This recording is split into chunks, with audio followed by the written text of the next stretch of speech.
Okay. नमस्कार students. अब हम स्टार्ट करेंगे नेशनल इनकम का कॉन्सेप्ट। नेशनल इनकम के कॉन्सेप्ट को बहुत ही डिटेल में करवाऊंगी, लेकिन हमें ध्यान देना है इसके कॉन्सेप्ट की क्लैरिटी के ऊपर में। नहीं तो इसकी जो टर्मिनोलॉजीज यूज़ होती हैं वो आप ये समझो कि अगर आपने एक बार इस पर ध्यान नहीं दिया तो all will be just mixed up. तो इसकी टर्मिनोलॉजीज के कॉन्सेप्ट पे ध्यान देना, और अगर कोई भी दिक्कत है आपको टर्मिनोलॉजी से रिलेटेड तो फिर वो आप हमें बता सकते हैं। स्टार्ट करते हैं। सबसे पहले समझेंगे what is national income. National income क्या होती है? देखो, नेशनल इनकम को हिंदी में समझें तो ये हमारी राष्ट्र की पूरी आय जो होती है, ठीक है? हमारा नेशन में जितनी भी इनकम जनरेट होती है, इसको कैसे देखा जाता है? इसको देखने के लिए आप इस चीज़ को ध्यान दीजिए, इसकी डेफिनेशन पे ध्यान दीजिए। Definition says it is the measurement, यानी हम कैलकुलेट करेंगे अपनी नेशनल इनकम को। कैसे कैलकुलेट करेंगे? Measurement of the production power. हमारी इकोनॉमी के अंदर में जितनी भी प्रोडक्शन पावर हम रखते हैं उस सब को हम कैलकुलेट करें, यानी हम टोटल प्रोडक्शन को बेसिकली कैलकुलेट करेंगे। किसके? ऑफ इकोनॉमिक सिस्टम, यानी हमारी जो पॉलिटिकल बाउंड्री जिसके बारे में हमने पहले भी बताया है, उस पूरी पॉलिटिकल बाउंड्री के अंदर में जितना भी प्रोडक्शन हो रहा है उसका हम मेजरमेंट करेंगे with in a given time period. और वो टाइम पीरियड क्या होगा?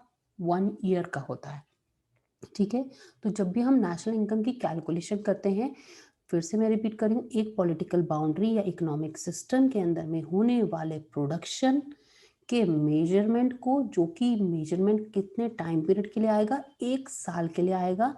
And that will be for a particular nation, यानी टोटल वर्ल्ड की बात नहीं कर रहे। नेशनल इनकम मीन्स एक नेशन का। तो these are the underlying words जिन पे हमें एम्फेसिस करना है, जो डेफिनेशन का मेन कोर है। एक नेशन में 1 साल में होने वाले प्रोडक्शन को, जो उसके पूरे इकोनॉमिक सिस्टम को कवर अप करता है, उसका कैलकुलेशन या मेजरमेंट को हम economic income sorry national income कहते हैं, ठीक है?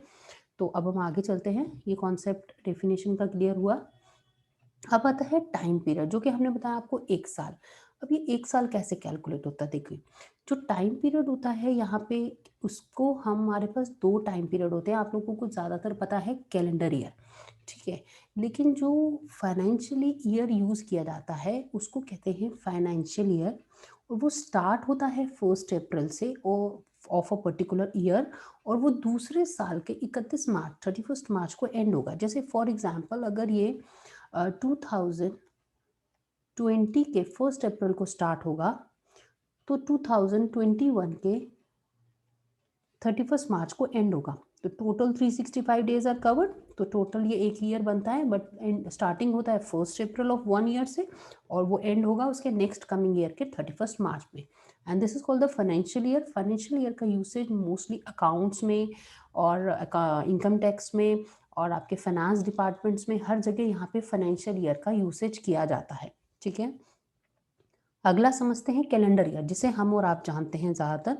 तो हम अपना कैलेंडर ईयर जो होता है वो 1 जनवरी से 31 दिसंबर, 31 दिसंबर का होता है, और इसका फाइनेंस से कोई लेना देना नहीं होता है। फाइनेंशियल में all the calculation of national income में, टैक्सेस में, प्लानिंग्स में, हम लोग जहाँ भी बात करते हैं वहाँ फाइनेंशियल ईयर की बात करते हैं। And that is 1 April to 31 March of the coming year, ठीक है? ये कॉन्सेप्ट क्लैरिटी हुई यहाँ पे फाइनेंशियल ईयर और कैलेंडर ईयर की। नोट कर लेना आप इसको। आगे बात करते हैं per capita income. Per capita, पर मतलब 1, कैपिटा मतलब पर्सन, ठीक है? पर पर्सन की इनकम को पर कैपिटा इनकम कहते हैं। अब इसको कैलकुलेट कर से करेंगे। हमने अभी कैलकुलेट किया कि पूरी नेशन की इनकम हमारी कितनी है, यानी जो हमारी नेशनल इनकम है वो कितनी है। तो अगर हम पूरी नेशनल इनकम को अपनी टोटल पॉपुलेशन से बांट देंगे, उसमें डिवाइड कर देंगे, तो हमें पता ये चल जाएगा कि एक बंदे ने कितना कमाया, which will be an average income. क्योंकि एक्चुअली तो उसने इतना नहीं कमाया, किसी ने ज़्यादा कमाया, किसी ने कम कमाया, लेकिन पर कैपिटा इनकम एक एवरेज होता है, ठीक है? और इसमें क्या करते हैं, नेशनल इनकम जो पूरी नेशन की 1 साल की इकोनॉमिक सिस्टम के अंदर में मेजर्ड और मेजरमेंट ऑफ प्रोडक्शन है, उसको हम डिवाइड करेंगे विद द टोटल पॉपुलेशन। तो हमें रिजल्ट में क्या मिलेगा? Per capita income. This is the formula and meaning, आपको ये याद रखना है।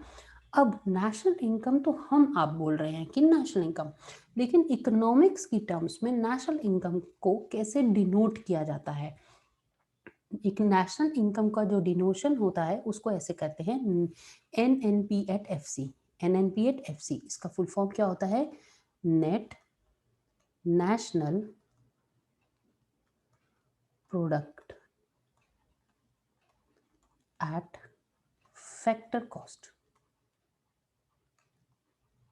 ठीक है, तो एनएनपी एट एफ सी का फुल फॉर्म क्या है? नेट नेशनल प्रोडक्ट और net national production at factor cost. Factor cost क्या होता है वो भी हम आपको एक कमिंग वीडियो में बताएंगे। तो पहले हम समझेंगे कि नेशनल इनकम की, ये एक क्वेश्चन आता है एमसीक्यूज में भी आता है, थ्योरी में भी होता है कि नेशनल इनकम जो होता है वो क्या है। तो NNP at FC will be the net national production and उसको नेशनल इनकम से के लिए डिनोट किया जाता है। ठीक है, एंड वही हुआ फॉर्मूला, टोटल पॉपुलेशन नीचे रखी तो will be getting per capita income. आगे चलते हैं। अब ये पर कैपिटा इनकम तो हमने निकाल ली, लेकिन ये हमें बताएगा क्या? एक्चुअली ये पर कैपिटा इनकम जो होती है, अब आपको मैंने समझाया है कि हम अगर पूरी नेशनल इनकम को टोटल पॉपुलेशन से डिवाइड कर देंगे तो हमको एक बंदे की इनकम, एक पर्सन की इनकम पता चलेगी कि हमारी इकोनॉमी में उस बंदे ने एक पर्सन कितना कमा पा रहा है। तो this is basically the indicator of economic development of any country.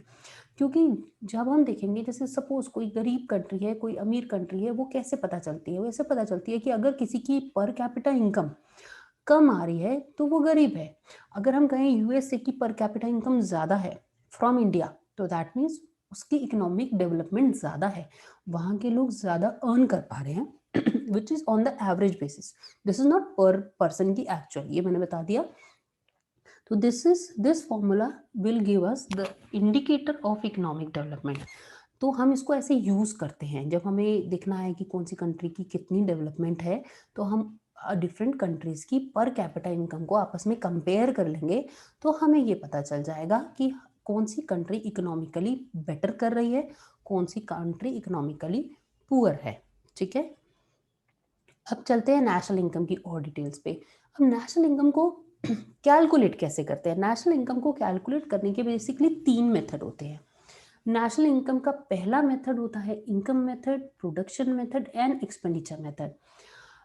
इसको इनकम मेथड से मैं सबसे पहले लेके समझाना चाहूँगी, क्योंकि यहाँ से उसका कॉन्सेप्ट क्लियर होगा और फिर प्रोडक्शन और एक्सपेंडिचर मेथड पे हम जाएंगे। देखो, अगर हम ये कहें कि ये नेशनल इनकम है, दिस इज नेशनल इनकम, तो इसका क्या मतलब है? पूरे नेशन की इनकम को जब हम ऐड कर देंगे, ठीक है, किसी ने सैलरी से इनकम कमाई, किसी ने बिजनेस से इनकम कमाई, किसी ने सर्विसेज को, गुड्स को बेच के इनकम कमाई, कहीं से भी इनकम आई है पूरी इकोनॉमी के अंदर में, तो उस इनकम को नेशनल इनकम में इंक्लूड कर देंगे। यानी सारी इनकम, सभी लोगों की इकोनॉमिक सिस्टम के अंदर के सभी लोगों की इनकम को जब हम जोड़ देंगे तो वो हमारे नेशन की इनकम बन जाएगी। तो एक मेथड क्या हुआ? सबकी इनकम को जोड़ना, that will be the national income. तो अब ये प्रोडक्शन क्या है? अब देखो, प्रोडक्शन क्या होता है? जब हम इनकम कमाते हैं तो वो इनकम आती कैसे है? इनकम तब आएगी अगर कोई बिजनेस कर रहा है तो या तो उसने प्रोडक्शन किया या उसने सर्विसेज बेचे। ठीक है, तो इनकम कहाँ से आती है? गुड्स से आती है और सर्विसेज से आती है। अब ये गुड्स एंड सर्विसेज बनाए होंगे तभी तो ना बेचे होंगे, फिर इनकम आई होगी। तो ये गुड्स एंड सर्विसेज का इसका अंदर प्रोडक्शन हुआ होगा। तो production of goods and services, या ये कहें production of goods and providing of services, उसकी जो वैल्यू का अगर हम टोटल कर देंगे तो वो भी तो इनकम ही हुआ। ठीक है, तो एक तरीका है पूरा इनकम को कलेक्ट कर लेना। दूसरा तरीका है कि जो प्रोडक्शन हमने किया है गुड्स एंड सर्विसेज को, जिसको बेच के एक्चुअली हमने ये इनकम कमाई है, उस टोटल प्रोडक्शन को प्लस कर लेना। तो उससे भी हमें नेशनल इनकम ही मिलेगी, क्योंकि more less both of these things are same. फॉर्मूले में एक माइनर कैलकुलेशन आती है, वो हम बाद में फॉर्मूलेज की टर्म्स में जाएंगे। अभी हम आपको ओवरऑल बेसिस पे समझा रहे हैं कि नेशनल इनकम 3 तरीके से कैलकुलेट की जाती है। 2 मैंने आपको समझा दिया, third is the expenditure method. अब ये जो हमने इनकम किया, इसका करेंगे क्या हम? इनकम को हम खर्च करेंगे। ठीक है, और अगर किसी बिजनेसमैन ने कुछ प्रोडक्शन किया है या सर्विसेज प्रोवाइड कर रहा है, तो वो बेचेगा ही ना, तो बेचेगा तो कोई खरीदेगा। इसका मतलब अगर हम इकोनॉमी में होने वाले सारे खर्चों को अगर हम प्लस कर लेते हैं, तो भी क्या होगा? इनकम के बराबर होगा, नेशनल इनकम के बराबर में, क्योंकि जो कमाया उतना ही तो ना खर्च करेंगे हम। मतलब आप ओवरऑल इसे ऐसे देखो, जितना प्रोड्यूस हुआ उतना ही हमारी इनकम हुई, क्योंकि प्रोडक्शन करने के लिए जिन जिन को हमने पैसे बांटे उनकी इनकम हो गई। अब इनकम को कोई क्या करेगा? इनकम को ही एक्सपेंडिचर कर देगा, खर्च कर देगा। तो अल्टीमेटली नेशनल इनकम को, चाहे हम इनकम को कलेक्ट करके कैलकुलेट करें, चाहे टोटल प्रोडक्शन को इकोनॉमी के ऐड करके कैलकुलेट करें, चाहे टोटल एक्सपेंडिचर जो इकोनॉमी का हो रहा है उसको ऐड करके हम कैलकुलेट करें, तीनों ही तरीके से हमें नेशनल इनकम मिलती है। तो अब आपको ये क्लियर हो जाना चाहिए, we have 3 methods for calculating national income. And कौन कौन से मेथड है? Income, production and expenditure. ठीक है, आगे चलते हैं। ये इनकम, प्रोडक्शन और एक्सपेंडिचर किस चीज का हो रहा है? Expenditure on goods and services, production of goods and services, income from goods and services. ठीक है, हमने कमाया कहाँ से? गुड्स एंड सर्विसेज को बेच के। प्रोड्यूस क्या किया? गुड्स एंड सर्विसेज बनाई। एक्सपेंडिचर कहाँ किया? गुड्स एंड सर्विसेज खरीदी। तो ultimately this is a cycle, यानी हम जो इनकम करेंगे, ठीक है, वो हम खर्च कर देंगे, ठीक है, एक्सपेंडिचर कर देंगे, एक्सपेंस कर देंगे, और जो एक्सपेंस करेंगे वो एक्सपेंस किस पे करेंगे? हम एक्सपेंस करेंगे प्रोडक्शन के ऊपर में। कुछ खरीदेंगे ना, क्या खरीदेंगे? Goods and services. और जब हम प्रोड्यूस करेंगे तो जो प्रोडक्शन करने वाला बिजनेसमैन है वो क्या करेगा? जो लोगों को प्रोडक्शन के लिए यूज करेगा उन लोगों को इनकम देगा।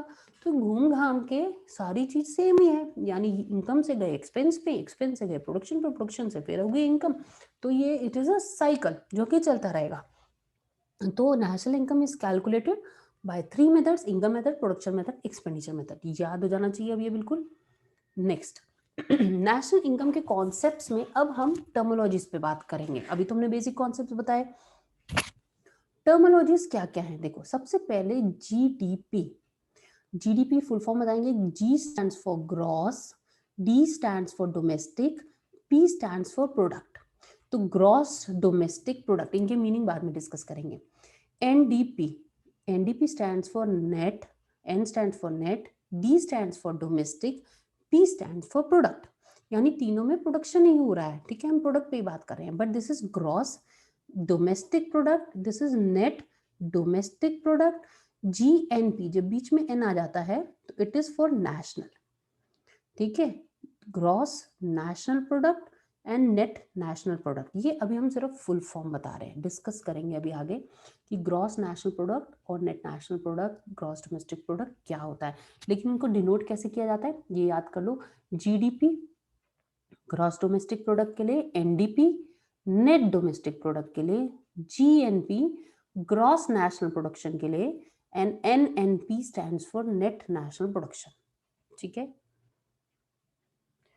नेक्स्ट, अब ये करेंगे क्या? इसमें प्रोडक्शन करेंगे। इस मेथड से भी हम प्रोडक्शन देखेंगे, इस मेथड को भी हम प्रोडक्ट देखेंगे कितना बना, इससे भी प्रोडक्ट देखेंगे, इससे भी प्रोडक्ट करने देखेंगे। और प्रोडक्ट है क्या चीज हमारे पास में? All the goods and services which are getting generated in an economic system.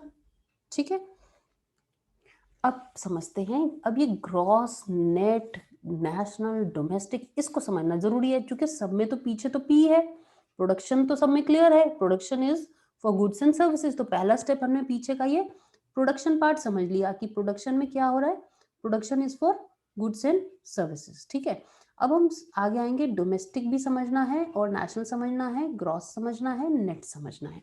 आगे चलते हैं, ग्रॉस और नेट को समझेंगे। सबसे पहले देखो, आपने सुना होगा कि लाइक इतनी तो मेरे पास में ग्रॉस सैलरी है, जैसे फादर से सुना होगा कि फादर बोले होंगे my gross salary is this much, लेकिन नेट कट कटा के मेरे को इतना बचता है। ठीक है, तो कुछ नेट जो होता है वो हमेशा ग्रॉस से कम होता है, क्योंकि ग्रॉस मींस ओवरऑल जब हम बात कर रहे हैं, लेकिन नेट एक्चुअल क्या होता है कि हम उसमें से कुछ काटते हैं। क्या काटते हैं? In the case of national income वो हमें समझना है। सैलरी के केस में तो टैक्सेस कट गए है ना, ये सब चीजें कटती है, लेकिन हम जब नेशनल इनकम की बात करते हैं तो ग्रॉस से नेट, पहले हम ये समझेंगे ग्रॉस ज्यादा होता है, नेट उससे कम होता है। ठीक है। अब ग्रॉस और नेट में डिफरेंस किस चीज का होता है in case of national income? उन दोनों के बीच में डेप्रिसिएशन का फर्क होता है। यानी अगर ग्रॉस हमें दिया हुआ है ग्रॉस डोमेस्टिक प्रोडक्ट या ग्रॉस नेशनल प्रोडक्ट, ठीक है, और हमें नेट नहीं दिया हुआ, तो ग्रॉस से नेट पे जाने के लिए, यानी ग्रॉस से अगर हम नेट की तरफ जा रहे हैं तो हम डेप्रिसिएशन को माइनस करेंगे। अगर हम ग्रॉस से नेट पे जाएंगे तो डेप्रिसिएशन को माइनस करेंगे। अगर हमें नेट दिया हुआ है और हमें वापस से ग्रॉस निकालना है तो क्या करेंगे? कुछ नहीं, हम नेट से ग्रॉस जाने के लिए वापस डेप्रिसिएशन को प्लस कर देंगे। यानी ग्रॉस से नेट जाने के लिए माइनस करेंगे, और अगर नेट दिया होगा हमें हमसे ग्रॉस क्वेश्चन में पूछेगा तो हम प्लस करेंगे। ये क्वेश्चन एमसीक्यूज में भी आते हैं कि how to calculate net national production from gross national production. तो ठीक है, आपको क्या करना है, डेप्रिसिएशन को माइनस कर देना है। दिस इज वेरी इजी, ठीक है। और इस फॉर्मूले को मैं ऐसे यूज करवाऊंगी आगे कि आपके लिए नेशनल इनकम को समझना बहुत इजी हो जाएगा। अब चलते हैं नेक्स्ट कॉन्सेप्ट पे। अब देखो, अब हम समझेंगे डोमेस्टिक और नेशनल। अब डोमेस्टिक और नेशनल में क्या फर्क होता है? डोमेस्टिक का मतलब होता है जो प्रोडक्शन कंट्री के बाउंड्री के अंदर हो रहा हो, यानी production with in our country, domestic. तो भाई नेशन भी तो हमारा है। अब नेशनल में क्या फर्क आ गया? फिर डोमेस्टिक भी हम है, नेशनल भी हमारा ही नेशन है। तो फिर व्हाट इज द डिफरेंस? तो देखिए, डिफरेंस समझेंगे। Production with in the country, यानी हमारी बाउंड्री के अंदर में होने वाला प्रोडक्शन। और नेशनल में क्या होता है? प्रोडक्शन हो रहा है अपनी कंट्री वाला, तो ये है ही है, ये तो यहाँ आएगा ही आएगा, इन कंट्री जो हो रहा है, प्लस हमारे सिटीजन जब बाहर जाते हैं, फॉरेन कंट्रीज में काम करते हैं और वहां से कुछ इनकम कमा के अपने घर लेके आते हैं, तो उसको क्या कहेंगे कि हमारे सिटीजन्स ने प्रोडक्शन जो किया आउटसाइड कंट्री के, उसको हम इसमें जब ऐड कर देंगे तो it will be the total national income. Domestic में वो जो सिर्फ हमारी बाउंड्री के अंदर में कर रहे हैं, हमारी बाउंड्री के अंदर में रहते हुए कर रहे हैं। और नेशनल में कौन? बाउंड्री वाला तो है ही, जो इन कंट्री है, और कंट्री के अलावा जो हमारी बाउंड्री से बाहर जाके इनकम करते हैं और उस इनकम को कमा के वापस लेके आते हैं। यानी वो इनकम कर रहे हैं और वहां से वापस ला रहे हैं, तो that income also belongs to our country, क्योंकि हमारे लोगों ने बाहर जाके कमाया। तो that is our national income. अब कंपैरिजन क्लियर हो गया। डोमेस्टिक मीन्स जो सिर्फ बाउंड्री में रहते हुए इनकम कर रहे हैं, नेशनल मीन्स जो रहते हुए कर रहे हैं उसमें हमने बाहर से आने जाने वाले को जोड़ दिया। नेक्स्ट काम करते हैं। डोमेस्टिक इनकम ज़्यादा होनी चाहिए या नेशनल इनकम ज़्यादा होनी चाहिए? ये भी एक पॉइंट है। आप तो कहोगे डोमेस्टिक वाले में production with in the country जो है ये है, इसमें कुछ एडिशनल है, तो इसका मतलब नेशनल इनकम ज़्यादा होनी चाहिए, डोमेस्टिक इनकम कम होनी चाहिए। लेकिन ऐसा नहीं है, इसके कॉन्सेप्ट को भी हम क्लियर करेंगे। कई बार ऐसा होता है कि हमारी डोमेस्टिक इनकम ज़्यादा होती है और नेशनल इनकम कम होती है, और कई बार ऐसा होता है कि नेशनल इनकम ज़्यादा होती है लेकिन डोमेस्टिक इनकम कम होती है। इट इज़ नॉट श्योर कि डोमेस्टिक ही कम होगी या नेशनल ही ज़्यादा होगी, ऐसा नहीं होता। इसके कॉन्सेप्ट को कैसे क्लियर करेंगे? देखो, अगर तो एक इकोनॉमी क्लोज्ड इकोनॉमी है, क्लोज मतलब कोई बंदा बाहर जाता ही नहीं है, हमारे यहाँ से बाहर से अर्निंग नहीं करते, हमारे सिटीजन बाहर नहीं जाते हैं और हमारे पास कोई बाहर से इनकम नहीं आती है, तो हमारी इकोनॉमी एक क्लोज्ड इकोनॉमी है। We are not transacting with the foreign countries, और उसमें हमारा कोई भी अर्निंग नहीं हो रहा है, उस सोर्स से इम्पोर्ट एक्सपोर्ट भी नहीं हो रहा है, कुछ नहीं हो रहा है। तो ठीक है, तो डोमेस्टिक इनकम और नेशनल इनकम फिर तो बराबर हुई, क्योंकि डोमेस्टिक में विद इन बाउंड्री आ गया, नेशनल में विद इन बाउंड्री के साथ में जो फॉरेन से आने वाली इनकम थी वो तो जीरो हो गई, क्योंकि हम तो क्लोज्ड इकोनॉमी, हम तो बाहर काम ही नहीं कर रहे। तो दैट मीन्स नेशनल इनकम भी डोमेस्टिक इनकम के बराबर हो जाएगी अगर हमारी इकोनॉमी क्लोज्ड इकोनॉमी है, ठीक है। लेकिन अगर हमारी इकोनॉमी ओपन इकोनॉमी है तो डोमेस्टिक और नेशनल के बीच में, अभी मैंने क्या बताया कि फॉरेन जाके जो कमाई होती है हमारे सिटीजन्स के द्वारा, उसको ऐड किया जाता है, उसको कहते क्या है? That is called as NFIA। अब NFIA की फुल फॉर्म क्या है? NFIA की फुल फॉर्म है net factor income from abroad. Net factor income from abroad, ठीक है।